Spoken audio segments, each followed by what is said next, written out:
Hey, what's up guys? Today, I'll show you an adventure horror film, The Reckoning. Spoiler ahead, watch out and take care. The movie sets in the year 1665 in England, when the Great Historical Plague happened.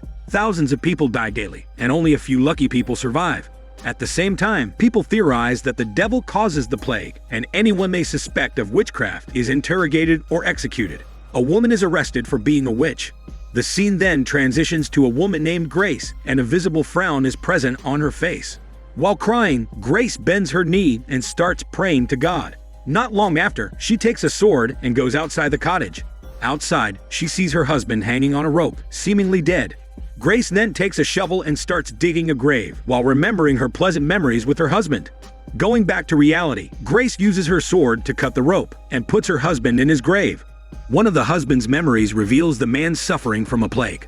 Although Grace tried her best to cure her dying husband, she could not do it. In reality, Grace cries heavily as she bids her last farewell to her husband. It's also revealed that the husband committed suicide to escape his suffering. In the next scene, Grace takes care of her baby while respecting her late husband. A landlord then comes to the scene to talk with Grace. The landlord doubts Grace that she will be able to pay her rent because her husband is now dead. Still, Grace promises that she will find a way to pay the rent. Inside the cottage, Grace misses her husband as she hugs his remaining clothes off him. Suddenly, Grace dreams of her husband. However, she wakes up and screams out loud when she sees her husband dead again in the dream.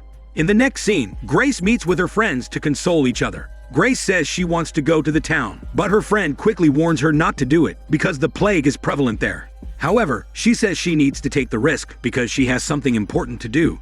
The friend offers to take care of her baby while Grace is out in town. She goes to a bar wherein her husband is a regular. Grace then asks the man in the bar to allow her to get a small loan. However, the man refuses and says the times are tough. He also says that a woman was arrested because the people accused her of being a witch. He advises Grace to leave the town as soon as possible. However, Grace stays by asking for information about what happened when her husband entered the town the day he got the plague. He says that the husband came for a drink and he accidentally drank a stranger's cup with the sickness, which also infected him. Grace asks the man where he knew the information, and the man replies that he got it from the landlord. However, it's also revealed in the next scene that a person swapped her husband's cup with the sick person's cup, implying that a man wanted Grace's husband to be infected. Grace hallucinates at home as she sees her dead husband alive and talks to her. She follows her husband outside, and the rope leads her to the grave. As she pulls the rope, the body of her dead husband comes out from the grave, and Grace takes the wedding ring off of him. The next day, the landlord comes to the cottage to collect the rent payment. Grace then takes the wedding ring and gives it to the landlord, saying it should buy them 3 months of stay in the house. The landlord is impressed, but does not believe Grace will find a way to pay the rent. Sad, Grace also takes her own wedding ring to pay another 3 months of rent. The landlord then creepily says Grace could pay the rent by her hormones. Getting uncomfortable, Grace wants the landlord out of the house, but the man refuses. The landlord then smashes the door, attempting to force his hormones onto Grace. Fighting back, Grace punches the landlord in the face, and the landlord retaliates. While on the ground, the landlord tries to take advantage of the situation, but luckily, Grace burns the landlord's hand. Moreover, Grace takes a shotgun and forces the landlord to leave her house. Although the landlord leaves, he promises that he will get revenge in the future.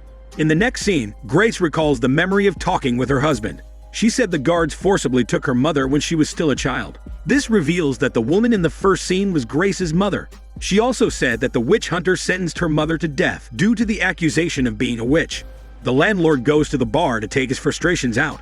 Obviously, he persuades people in the bar to believe that Grace is a witch and makes a pact with the devil. By nighttime, Grace senses something outside the house, so she takes the shotgun and goes outside to check it. Suddenly, a masked doctor comes into the house, saying they accuse Grace of being a witch. Grace then goes to the attic to secure herself. However, the doctor randomly pokes his sword at the attic, attempting to hit Grace. The doctors light the house on fire and escape the area. As the doctors watch the house burn, Grace escapes to the other side of the house. However, her friend's husband catches her in the forest and takes her to the landlord. Grace screams as she's being arrested and sees her child being taken away from her. The doctors then take Grace to the town and take her to the dungeons. In the next scene, Grace's captor confesses to his wife that he caught Grace to protect their family from the landlord. Suddenly, Grace starts to have nightmares again. She rises from her bed when she feels something behind her. She sees the dungeon gate open randomly without any reason. The hallucination continues as she sees her dead mother in front of her. However, the mother quickly disintegrates into flames, which makes Grace startled and wake up from the nightmare. Afterward, Grace talks with a fellow woman prisoner. The girl says the guards kept beating her until she confessed to her crime. Meanwhile, a crazy prisoner also speaks about random things in faith. The next day, the people take Grace out of the dungeon and bring her to the execution post. A man hits her from behind, making her feel so much pain. Suddenly, the landlord offers help in exchange for Grace's body. He mentions the name of the famous witch hunter. He advises Grace to confess before she gets executed, but she stands her ground and refuses. Then it's seen that the witch hunter is now on the way to the town. Meanwhile, the crazy prisoner says something about the end of the world, and a person called Death comes to the town. The witch hunter then directly goes to Grace to check on her. Once again, Grace is having a nightmare. In her dream, she sees the devil's presence going stronger. When she wakes up, she screams as she slowly goes crazy. The next day, the witch hunter shows all the evidence of Grace being a witch. He asks Grace why she persists in claiming that she's innocent. He commands the nuns to examine Grace's body. The nun sees a mark on Grace's neck, and the witch hunter says it is the devil's mark. This reveals that the devil goes through Grace's mind with all the nightmares, and he puts the mark on her neck. Meanwhile, the witch hunter promises the landlord that he will make Grace confess. While sleeping, Grace goes into another nightmare. She sees her dead husband, and they start having an intimate moment. However, the romance stops when the devil suddenly enters the scene and scratches her neck. Meanwhile, Grace wakes up when the guard throws her ice-cold water. When Grace touches her neck, she realizes that the wound from her nightmare is also present in reality. Suddenly, one of the kind staff gives Grace information about her taken child. The next day, Grace and the witch hunter confront each other again. The witch hunter says he examines the death of Grace's husband and finds out that he died of suicide. He also says that he heard that Grace's husband was good and godly, and he thinks that he would not commit a sin if he did not marry a witch. He then persuades Grace to confess and blames her for sending her husband to hell.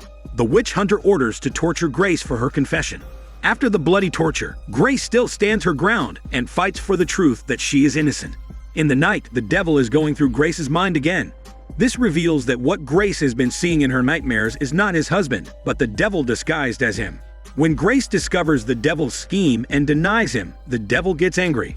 In the next scene, the witch hunter's assistant wakes Grace up. The assistant then interrogates Grace about her connection with the devil. She also says that she has gone through the same suffering before and claims that the witch hunter showed her the truth and salvation. She persuades Grace to confess and end her suffering. But Grace hallucinates again, and she sees her mother saying to free herself from all the burdens she has been carrying. This reveals that the devil could not only disguise himself as her husband, but as her mother too. Her husband also comes to the scene to persuade her. However, the devil comes, and Grace's consciousness returns to reality. Angry, Grace asks the assistant how many women have been burned to death just because they accuse them of being a witch. Angry, the assistant calls the guards and orders them to lock Grace up. In the next scene, the kind staff gives Grace food with a hidden message. The message says that her child is safe and she should have her.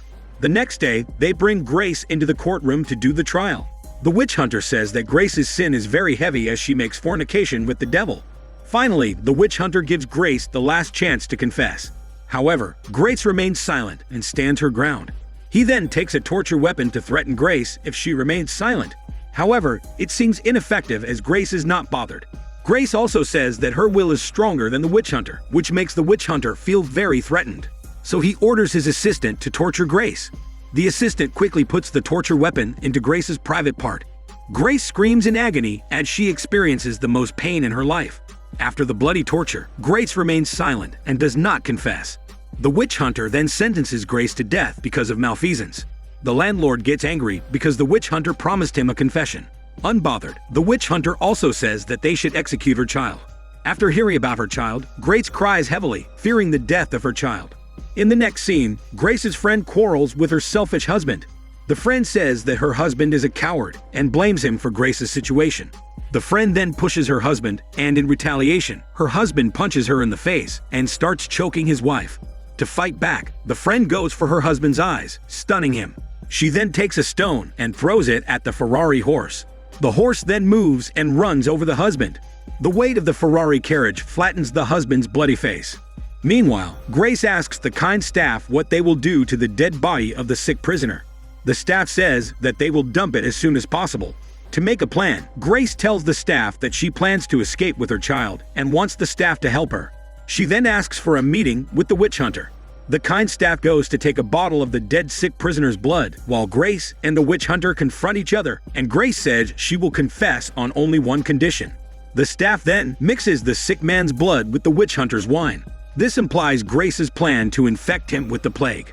Grace says that her condition is the life of her child. She says she will confess if they allow her child to live freely.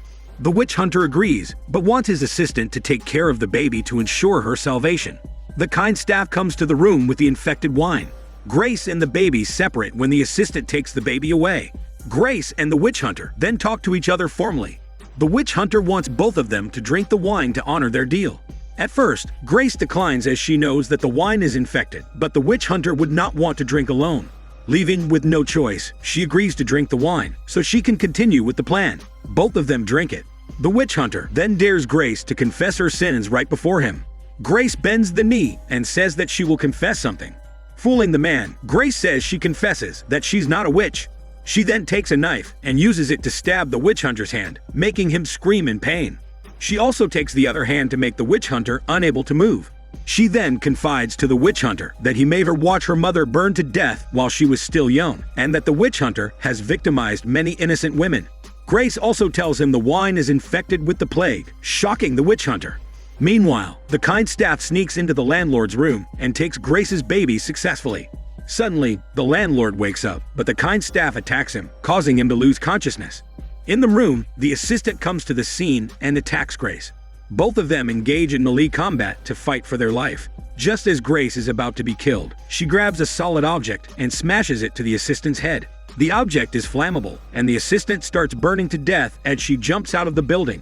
Suddenly, a guard comes into the room, but the kind staff saves her from impending death. As the building burns down, Grace and the kind staff escape, but Grace lets the staff and the baby go without her as she closes the gate. She reasons that she will die anyway, because she drank the wine.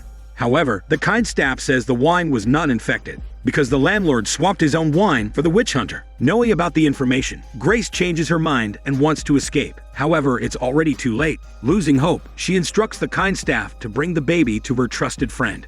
Grace runs as fast as possible and grabs weapons to protect her from the guards. Without hesitation, she takes a shotgun and kills the guard that tries to catch her.